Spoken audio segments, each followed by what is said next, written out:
আসসালামু আলাইকুম। আশা করি আপনারা সবাই ভালো আছেন। স্বাগতম made review BD YouTube channel এবং ফেসবুক পেজে। আজকের ভিডিওতে আমি আলোচনা করব একটি অ্যান্টিবায়োটিক ওষুধ নিয়ে। সেটি হলো পেনভিক ডিএস ট্যাবলেট। এর জেনেরিক নাম হচ্ছে ফেনক্সিমিথাইল পেনিসিলিন অথবা পেনিসিলিন ভি 500 mg। এটি তৈরি করেছে স্কয়ার ফার্মাসিউটিক্যালস পিএলসি। এই ওষুধটি কিসের জন্য ব্যবহার হয়, কিভাবে কাজ করে, কিভাবে খেতে হবে, পার্শ্ব প্রতিক্রিয়া কী হতে পারে এবং ব্যবহার করার সময় কী কী সতর্কতা অবলম্বন করতে হবে, সবকিছু বিস্তারিত আলোচনা করব আজকের ভিডিওতে। তাহলে চলুন শুরু করি আজকের রিভিউ। তার আগে আপনারা যদি আমার চ্যানেল ও ফেসবুক পেজে নতুন হয়ে থাকেন তাহলে অবশ্যই সাবস্ক্রাইব ও ফলো করতে ভুলবেন না, এবং আমার ভিডিও যদি আপনাদের ভালো লাগে এবং উপকারী মনে করেন অবশ্যই লাইক, কমেন্টস এবং শেয়ার করবেন। চলুন জেনে নেই ওষুধের পরিচিতি। ব্র্যান্ড নাম পেনভিক ডিএস ট্যাবলেট, জেনেরিক নাম ফেনক্সিমিথাইল পেনিসিলিন বা পেনিসিলিন ভি 500 mg। প্রস্তুতকারক প্রতিষ্ঠান স্কয়ার ফার্মাসিউটিক্যালস পিএলসি। দাম প্রতি ট্যাবলেট 5 টাকা 50 পয়সা, 10 পিসের এক স্ট্রিপ 55 টাকা। এটি অ্যান্টিবায়োটিক বেটা ল্যাকটাম গ্রুপ পেনিসিলিন শ্রেণীর ওষুধ। এবার চলুন জেনে নেই কোন কোন ক্ষেত্রে ব্যবহার হয় বা ইন্ডিকেশন সম্পর্কে। পেনভিক ডিএস সাধারণত মৃদু থেকে মাঝারি মাত্রার ব্যাকটেরিয়া সংক্রমণ চিকিৎসায় ব্যবহার করা হয়, যদি সেগুলো পেনিসিলিন দ্বারা সংবেদনশীল হয়। এর মধ্যে রয়েছে 1 নম্বর কান, নাক ও গলার সংক্রমণ, টনসিলাইটিস, ফারিনজাইটিস, ল্যারিনজাইটিস, কানের সংক্রমণ, সাইনোসাইটিস। 2 নম্বর শ্বাসতন্ত্রের সংক্রমণ, ব্রঙ্কাইটিস, নিউমোনিয়া, বঙ্কোপনিউমোনিয়া। 3 নম্বর স্ট্রেপ্টোকক্কাল সংক্রমণ, স্কারলেট ফিভার, ইরাইসিপিলাস, রিউমাটিক ফিভার। 4 নম্বর ত্বকের সংক্রমণ, ফোরা, পায়োডার্মিয়া, ইরাইসিপিলয়েড সেলুলাইটিস। 5 নম্বর ওরাল এবং দাঁতের সংক্রমণ, দাঁতের চারপাশের ইনফেকশন, গাম ইনফেকশন, জ ইনফেকশন, দাঁতের অপারেশন পরবর্তী সংক্রমণ প্রতিরোধে।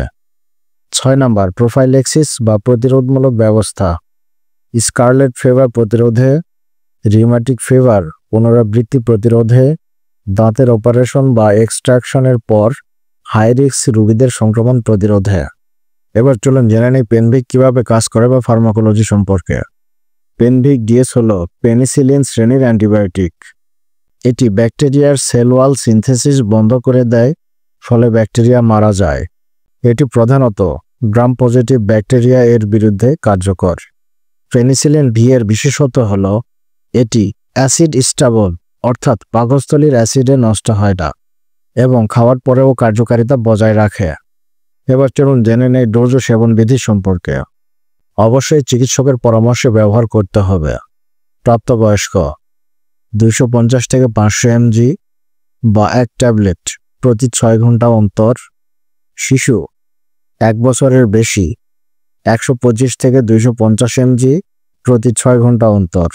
শিশু 1 বছরের নিচে 62.5 থেকে 125 mg প্রতি 6 ঘন্টা অন্তর। খাওয়ার নিয়ম, খালি পেটে খাওয়া সবচেয়ে ভালো। খাবারের অন্তত 1 ঘন্টা আগে অথবা 2 ঘন্টা পরে খেতে হবে। ট্যাবলেট পানি দিয়ে গিলে খেতে হবে, চিবানো যাবে না। এবার চলুন জেনে নেই পেনভিক ডিএস এর সাথে অন্য ওষুধের প্রতিক্রিয়া বা ড্রাগ ইন্টারঅ্যাকশন সম্পর্কে। খাবারের সাথে খেলে শোষণ কমে যায়। মেথোট্রেক্সেটের সাথে খেলে এর বিষক্রিয়া বাড়তে পারে। টেট্রাসাইক্লিন বা ক্লোরামফেনিকল এর সাথে খেলে পেনিসিলিনের কার্যকারিতা কমে যায়। প্রোবেনিসিড একসাথে খেলে শরীরে পেনিসিলিনের পরিমাণ বেড়ে যেতে পারে। ওরাল কন্ট্রাসেপটিভ বা গর্ভনিরোধক বড়ি এর কার্যকারিতা কমাতে পারে। ওয়ারফেরিনের সাথে খেলে রক্তক্ষরণের ঝুঁকি বাড়ে। এবার চলুন জেনে নেই পার্শ্ব প্রতিক্রিয়া বা সাইড ইফেক্ট সম্পর্কে। যদিও অনেক ক্ষেত্রেই রোগীরা ভালোভাবে সহ্য করেন, তারপরেও কিছু পার্শ্ব প্রতিক্রিয়া হতে পারে। 1 নম্বর অ্যালার্জি, চুলকানি, ফুসকুড়ি, আর্টিকেরিয়া। গুরুতর ক্ষেত্রে অ্যানাফাইল্যাক্সিস, যা জীবনহানিকর হতে পারে। 2 নম্বর পেটের সমস্যা, বমি ভাব, বমি, পেট ব্যথা, ডায়রিয়া। 3 নম্বর ত্বক ও মিউকাস মেমব্রেন, মুখে ঘা। স্টিফেন জনসন সিনড্রোম, অত্যন্ত বিরল কিন্তু মারাত্মক। 4 নম্বর রক্তের সমস্যা, লিউকোপেনিয়া, থ্রম্বোসাইটোপেনিয়া, অ্যানিমিয়া। 5 নম্বর স্নায়বিক সমস্যা, খিঁচুনি, বিভ্রান্তি, বিশেষ করে অতিরিক্ত ডোজ বা কিডনির সমস্যা থাকলে। এবার চলুন জেনে নেই কাদের খাওয়া যাবে না বা কন্ট্রাইন্ডিকেশন সম্পর্কে। যারা পেনিসিলিনে অ্যালার্জিক, যারা গুরুতর বমি বা ডায়রিয়ায় ভুগছেন, হাইপার সেন্সিটিভিটি হিস্টোরি থাকলে। পেনভিক-ডিএস ব্যবহারের সতর্কতা। সেফালোস্পিরিনে অ্যালার্জি থাকলে ক্রস রিঅ্যাক্টিভিটি হতে পারে। ডায়াবেটিস রোগীদের জন্য সিরাপ ফর্মে চিনি থাকে, সতর্ক থাকতে হবে।